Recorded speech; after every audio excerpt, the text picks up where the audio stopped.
Comment rattraper le jeûne du mort? En fait, celui qui meurt et à qui il incombait un jeûne ne sort pas de l'une des trois catégories suivantes.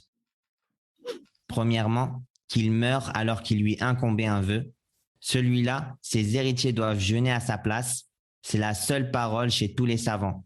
En raison de sa parole, alayhi salatu wassalam, celui qui meurt tandis qu'un jeûne lui incombait, ses héritiers jeûnent à sa place. Si quelqu'un meurt, comment on fait par rapport au rattrapage de celui qui est mort, il n'a pas jeûné ou n'a pas jeûné quelques jours? En fait, celui qui meurt et à qui incombait un jeûne, il ne sort pas de l'une des trois catégories suivantes. La première catégorie, s'il meurt alors qu'il a des dettes de jeûne, mais des dettes faites à cause d'un vœu. Il a dit, par exemple, Ya Allah, si vous me guérissez, je jeûne par exemple une semaine. Et Allah Ta'ala l'a guéri, et il n'a pas jeûné, il est mort. Non. Donc, on parle maintenant de celui qui est mort et il a laissé derrière lui des dettes venant d'un vœu. Celui-là, ses héritiers doivent jeûner à sa place. C'est la seule parole, c'est-à-dire les savants sont unanimes pour dire cela. À cause du hadith du prophète authentique, celui qui meurt, tandis qu'un jeûne lui est incombé, ses héritiers jeûnent à sa place. Celui qui meurt, le prophète a dit ce hadith, son sabab, sa cause c'est quoi? C'est parce qu'on lui a dit que quelqu'un a fait un vœu, et il est mort, il n'a pas jeûné. Il a dit ce hadith, il a dit celui qui meurt, tandis qu'un jeûne, c'est-à-dire de vœu, lui est incombé, alors ses héritiers jeûnent à sa place. Ses héritiers, c'est qui? Ceux qui vont l'hériter. Peut-être son épouse, si elle est vivante, son père, sa mère, ses enfants. L'un d'eux jeûne par exemple sa place. Ou bien, ils se mettent d'accord, ils disent par exemple, son fils, il dit par exemple, moi je jeûne 3 jours. Sa fille dit par exemple, moi je jeûne 2 jours. Son épouse dit par exemple, moi je jeûne 4 jours. Et comme ça, le muhim, ses héritiers jeûnent à sa place. Que ce soit tous, que ce soit un, le muhim, les héritiers jeûnent à sa place. Même si, entre parenthèses, ce n'est pas obligatoire pour eux.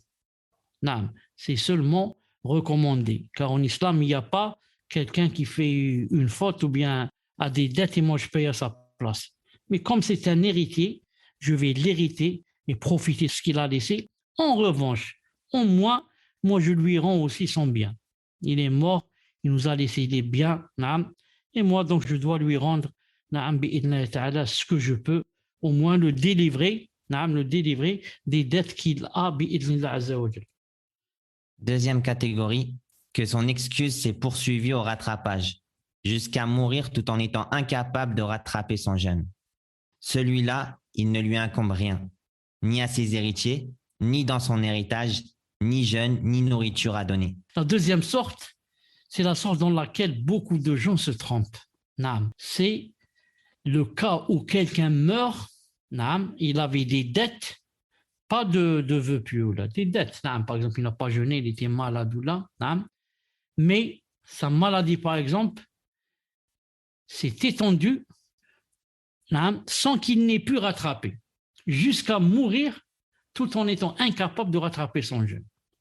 Quelqu'un qui était malade, par exemple, pendant le ramadan ou avant, et sa maladie est restée avec lui pendant le ramadan, donc il n'a pas jeûné quelques jours ou bien tout le mois.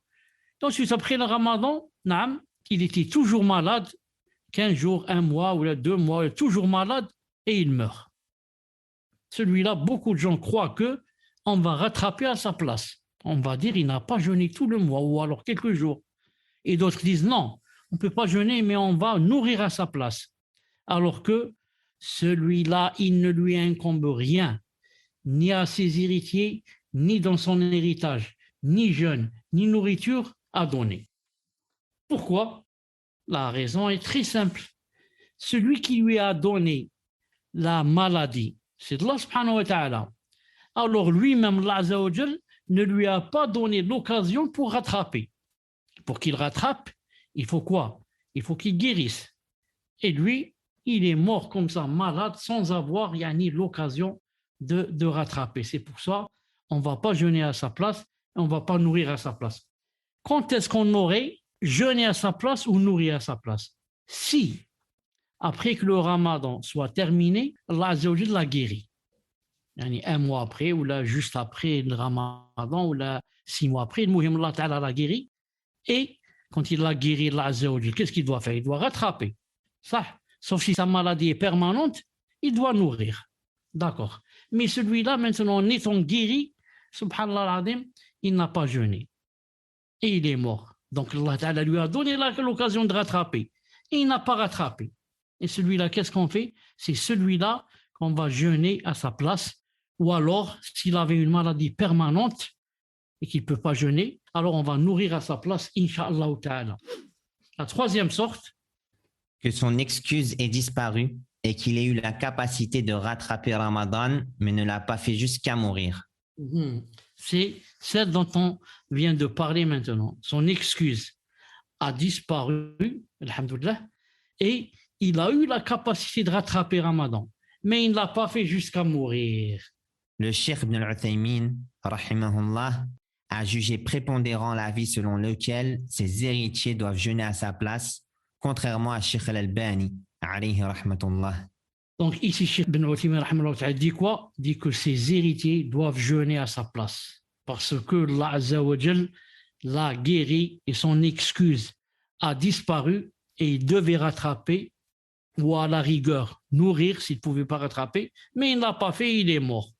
Donc, Cheikh Ibn al-Uthaymin dit, c'est comme dans le hadith, le premier hadith, celui qui meurt et a des dettes, ses héritiers, jeûnent à sa place. Il dit comme ça. Contrairement à Cheikh al-Albani qui dit jamais on ne jeûne pour quelqu'un qui est mort, jamais on ne jeûne à sa place, mais on doit nourrir à sa place.